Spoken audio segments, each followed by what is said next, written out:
Hey everyone, welcome back with DBZ Budokai, where today we're going to continue our playthrough of Dragon Ball Z Budokai 2 on the PS2, of course.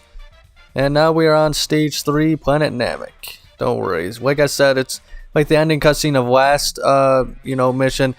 A lot of these cutscenes are just not voiced. I don't know if it's because they don't have the files or they forgot about it or whatever. It's just weird. This one isn't voiced. And there's a little bit of strangeness associated with it as well. Like, Frieza saying, tee-hee. And yep, I don't know why he's here. There's a lot of plot holes with the story that we're going with and the what-if stuff with this. Like, why is Vegeta here? That's an issue people have. Yeah, imagine Vegeta saying, tee-hee. Tee-hee, Kakarot. So once again, we get to pick one more ally, just like usual. However, we have the chance to get a new ally, and well, it's no secret, obviously, that's going to be Vegeta. This time, I think we're going to go with Hercule, though. I mean, what better person to have on your team than the World Martial Arts Champion himself? Well, we got his false courage, I guess. I also don't have his breakthrough, but I think that these are... Yeah, I think these are all his ultimate moves. He's got two of them. There's kind of just two I want to show off, but I don't know. I'm not a big fan of the physical moves and whatnot. I think they're pretty cool for a lot of characters, but when a lot of characters have the actual abilities, I think those are obviously the best, because all the physicals are just copies for the most part of each other. Alright, we got our first battle right here. The Prince of All Saiyans. Tee-hee. Kakarot, it's you! This is perfect! Before I defeat Frieza, I will dispose of you! Vegeta, this isn't the time for us to be fighting! If we don't get rid of this Frieza guy, things are going to get awful! Grumble all you want, but do it after you fought me! Now I'm going to get into a little bit of the critiques, a little bit more about the issues I have with the story up to this point.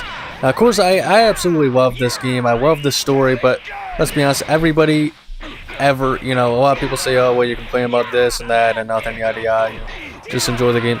Of course I enjoy the game, but if we're all being honest, everybody has things that they would change or just ideas that they think would make better, even when I'm sharing here, that doesn't mean you guys are all gonna like go, oh yeah, great, I agree, exactly what I was thinking. Maybe you will, but it's everybody has their own ideas on how they think, things that they would add, essentially is what I'm saying. So don't think I'm complaining about the game, because I think, once again, I said it last week, I think this is the most replayable of the whole Budokai series, which, once again, I guess it could be up for debate with Budokai 3 and whatnot, but, starting this next fight, I'll get into something that bothers me about this game. Have you decided to fight me seriously yet, Kakarot? Yeah, it looks like I really will have to settle things with you first. So I already mentioned, what is Vegeta doing here, but, it's not that big of a deal. One thing I think would have made the last level a lot better, I was going to mention it, I kind of forgot to mention it, was if you remember the Budokai 1 playthrough, Zarbon and Dodoria were both in that game. They didn't have a lot of moves, and I'm assuming that's why they were taking out of Budokai 2, due to the lack of, strong movesets. Which is kind of lame, because they do have, these two games were perfect because they had, like, the physical moves to add, more moves artificially, right? Well, they took them out of this game, and I think the last level, if it was Frieza and the two henchmen you were facing were Zarbon and Dodoria, and for all we know, maybe that was the actual plan, I don't know. And, things got changed during development or whatever, but I think it would have made this story stronger if, Frieza escapes, and as backup insurance, he calls Vegeta and, Just this once, I'm going to help you out. Otherwise, I'm afraid we won't beat Frieza. But don't you forget, someday, I will settle the score between us. Yeah, I gotcha. But, Frieza escapes to Namek, he contacts Vegeta, and Frieza, they could have said, oh, he's hinting at something. They knows that Vegeta's maybe not all for Frieza or whatever, scamming, plotting against him or whatever, so Frieza calls in the Ginyu Force's backup. I think that would have been really cool. Or even we don't kill Zarbon and Dodori, it's hinted at somehow that Vegeta did, when they first got here, and that's why Frieza calls the Ginyu Force or something like that, and then the Ginyu Force are like a big deal. Because, you're about to see when Vegeta fights the Ginyu Force, he takes them as a serious threat and this and that. Goku has already fought them, so with his interactions with the Ginyu Force, even in that last level, we're just kind of like, hey, I already beat you. The Ginyu Force? So the captain himself is stepping up, huh? Where are the rest of you? The others are headed to another planet. Recome and I will be more than enough to handle you. Though it's a shame we won't be able to perform our special fighting pose. No matter. I could use the exercise. I'm gonna thoroughly teach you a lesson. Well, if you're going to do this, then let's get started. But yeah, I think it would have been cool if, hey, jeez, I kind of lost my train of thought, but I think I actually explained my point pretty much to completion right before that cutscene.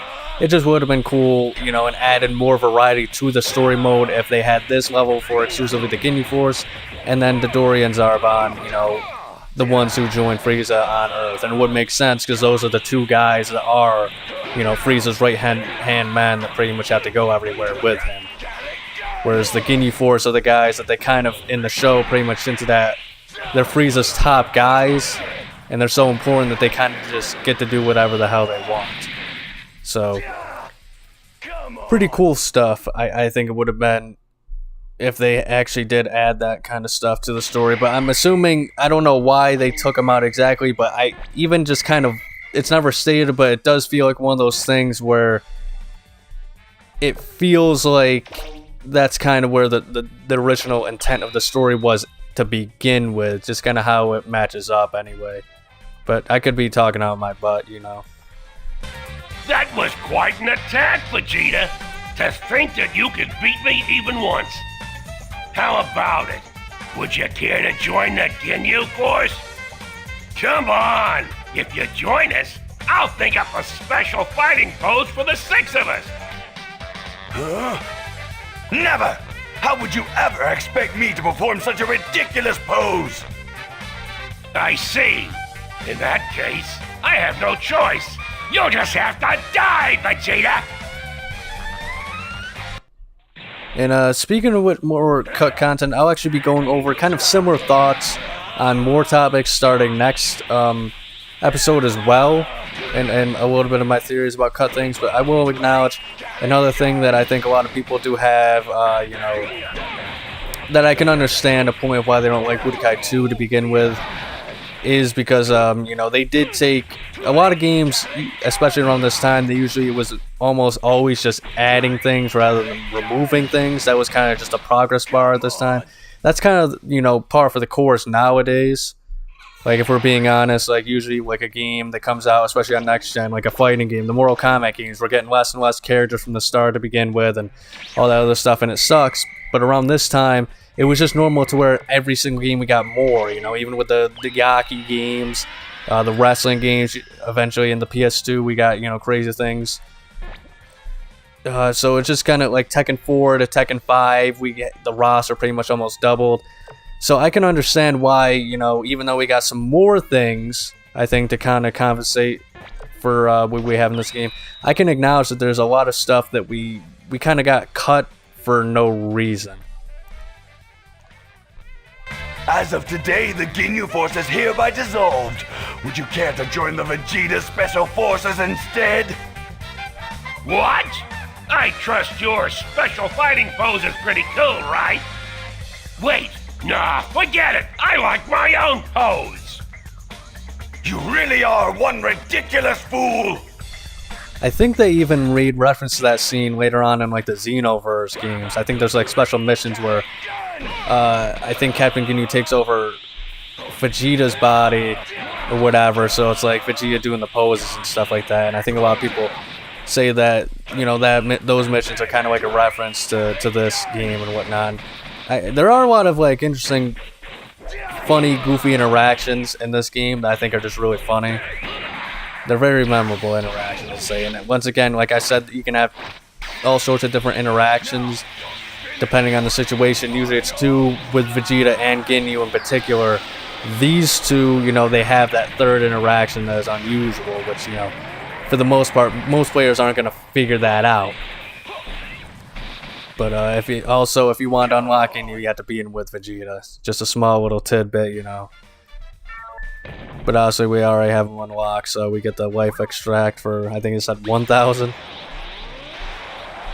And now Frieza's pissed. Every time you beat the Ginyu Force members, Frieza gets like a buff in this level.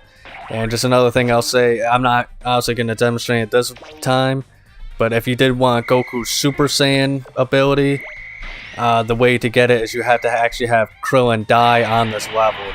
So, obviously you have to have all your health bars get taken out or whatever. Like, you just have to keep losing until you have no more green bars for health or whatever. Recome, huh? Ginyu Force, Recome! Huh? Which I think that is a cool reference to the show. However, for whatever reason, Krillin doesn't have any voice lines with Frieza, which you would think that's something they would put in, but no. That's kind of where a lot of the lameness, I think, kind of shows in certain aspects of this game, in which they don't have dialogue for specific characters. In a lot of situations that would make sense, in my opinion. But then also, it's kind of tough because with every other character in the game, beating Frieza in this level is usually what gets you, you know, their first tier transformation. So beating Frieza with Piccolo gets you the sync with Now. Beating him with Vegeta gets the Super Saiyan form. And just like in last episode, beating Frieza in the second level will usually get the enhanced force physical attack for your character and whatnot. Aye! That's enough warm-up exercises. Now, let's get started. Darn, this freak is tough. So even with how grindy this game can be, there's usually guidelines that each, you know, level sets for, like, okay, you'll get this specific ability if you beat it with this specific character, you know, for this level, for beating this boss, essentially, which I think is cool. It's a nice guideline, but then again, it doesn't always work like that. Like, usually you would get, you know, your ultimate attack by beating the final boss in this game, but for some reason, you know, characters like, I think, Yamcha and Tien, you just don't get your ultimate attack for doing that. They're, like, just not, I don't know, the game just doesn't register the fact that, like, they're on the same level as like a Goku or Vegeta or whatever. It just doesn't make any sense to me. But we took out Recome, we took out Ginyu. Vegeta's on a roll here, fellas. But I think it's time for him to step back a little bit, because we're gonna unleash, you know, the real martial arts champion here. The only guy who can really save us from, you know, the terror. Let's see where this takes us.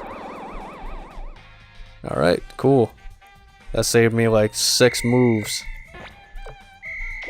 Alright, I'm counting on him to come after me now. Alright.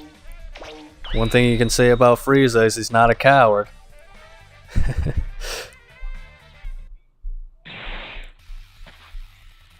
I also love this Namek stage. How it's just... that's another thing that I think is just really cool about the Budokai games, is that, you know, even though they have like the Plains Arena and the Namek Arena, and I think the Cell games and stuff like that, when you actually look at it from game to game, they didn't just port over the same stage, they actually redid the entirety of the stages every single time. So this isn't the same one as the one that's in Budokai 1, if I'm correct, and I know for a fact it is not the same Namek stage that's in Budokai 3. The Cell games in Budokai 1 is not the same one that's in Budokai 3 as well. So, I mean, that's just so awesome that they did that when they realistically, nobody would have complained at all if they did just kept pouring over the stages and added new ones, but they went above and beyond. I think the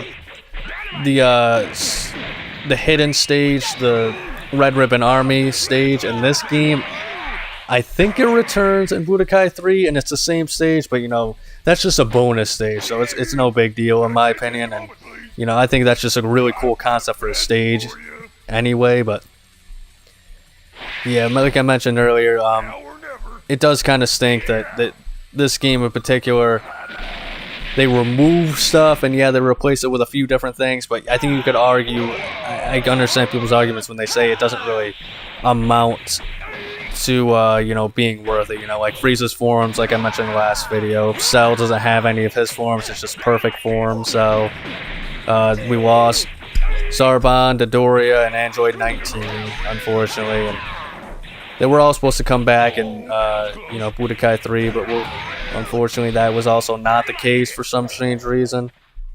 I don't know. But that was actually a much more difficult fight than I thought, so I'm not sure if, I think I might finish him with somebody else. Plus, I'll, you know, I'll spoil you guys by letting you see some more interactions and whatnot, but yeah, we'll just go away. We'll let Goku handle this, you know. Hercule can't hog all the glory, you know. He's a humble man, as we all know. You again? Don't tell me! You're a Saiyan too? Yeah, I'm a Saiyan from Earth. I see. I once killed a Saiyan on planet Vegeta that looked like you. You're his son, huh? How fun! You'll get to share his fate! For the sake of all the people you killed, I'm going to beat you! I feel like the voice actors and actresses took weird liberties in some of these Budokai games. Like last game, if you remember Nappa, he just sounded like he had a Brooklyn accent for whatever reason. I don't know if it was because it was a different voice actor than what was in the show, or if he just put that on there and figured nobody would notice or something like that, but like, or maybe I'm thinking of a New York accent. Maybe it's the same thing, I don't know. But he had a weird accent, and in this game, Frieza in particular just talks so much slower than he normally would. Don't tell me you're a Saiyan too. Like, I just think that's so funny. I can't stand it when that happens in this game. When like I freaking when I use my ultimate attack and the game can't just be like, all right, you know, we'll let you have this one. You know, he has a sliver of health, one punch left, but we can't do that for you, bud. Here, I think we'll let Vegeta have a little chime. That's kind of funny that Goku can power up Hercule, Mr. Satan. What do you guys know him as? You know him as Hercule or Mr. Satan? Because in North America or whatever, I feel like it's just like Hercule. Like that's how I know him. Obviously, he's Hercule in this game too. But in a lot of places, you'll just hear him being referred to as Mr. Satan. So I don't know. That was a close one just now. How can you have that kind of power? You miserable Saiyan! I don't get it! I barely even touched him! That actually hurt. It hurt! And I don't know if it's something like you have to lose to Frieza or something like that to get a different cutscene, but yeah, like that's how I thought the cutscene always takes place, but yeah, I'll probably send a link to it down below. I might even do it for all my videos just because it deserves the attention of, you know, all the interaction dialogue and whatnot, because there's so much of it. You know, I've been gushing about it pretty much non-stop for my entire playthrough, so I'm sorry if, you know, you guys are watching, you're sticking with me, and you're getting annoyed at me saying that. I'll just say, you know, this, you know, there's a lot of interactive dialogue. I'll put a link to the person who actually put what I believe to be all of it in one video. And, you know, it's just so entertaining because, I mean, it's literally, it would take me hours just to even attempt to do it all. So I'm so glad somebody was able to do that, find hidden cutscenes that I would never even dream about finding. So, you know, I'll put that down below for you guys to check down in the description. Maybe I'll put it in the comments or something like that, but that way you guys can enjoy.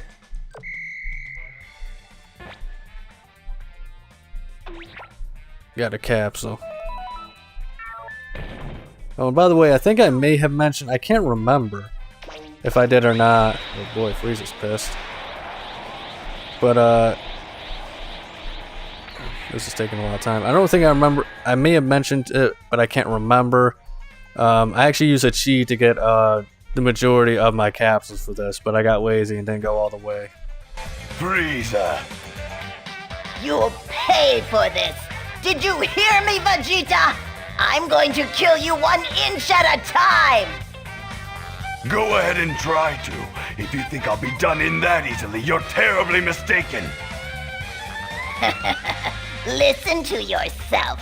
Apparently, you have forgotten how terrible I can be. Let me refresh your memory! Alright, so fellas, I decided to lose that battle on purpose, legitimately. But, you know, so we could see this next cutscene for Vegeta as well.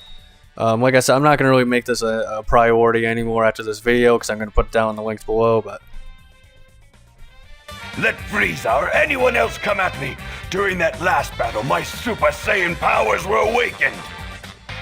Are you sure about that, Vegeta? Or have you just become so terrified that it is affecting your sanity? Go ahead and laugh while you can, because standing before you is that which you have feared most, Super Vegeta! Super Vegeta? Your jokes are as petty as ever, huh? Haha! Kakarot won't even get a turn! I think it's a little too late for that, Vegeta, but... You know, whatever, your heart's in the right spot. So yeah, that last fight was actually half health anyway, so... it's a little bit of a cheat there. Something you guys can use. But speaking of cheats, to finish off my point of the cheats before that last thing, in the PS2 version only for this game, I don't know why, I don't know if it was a debug feature, why it happens, the significance of it or whatever, I don't know if anybody does. But if you go in and out of the skill shop in the game while holding L1 and L2, you know, just back and forth, you'll just get free capsules. And it's not even stuff that's in the shop, it's just random stuff, so you can eventually just get 100% off of that. But we got that awesome, nice little finish there. So thank you guys so much for watching. Make sure to check out next week's episode as well if you're interested. And if you enjoyed, like and subscribe. But above all else, please remember to have a nice day. Darn it! Darn it all! I warn you, if it comes to me being killed by you, then I'd rather die by my own hand. But I am not going to die. You are the ones who will. I'm going to destroy this planet!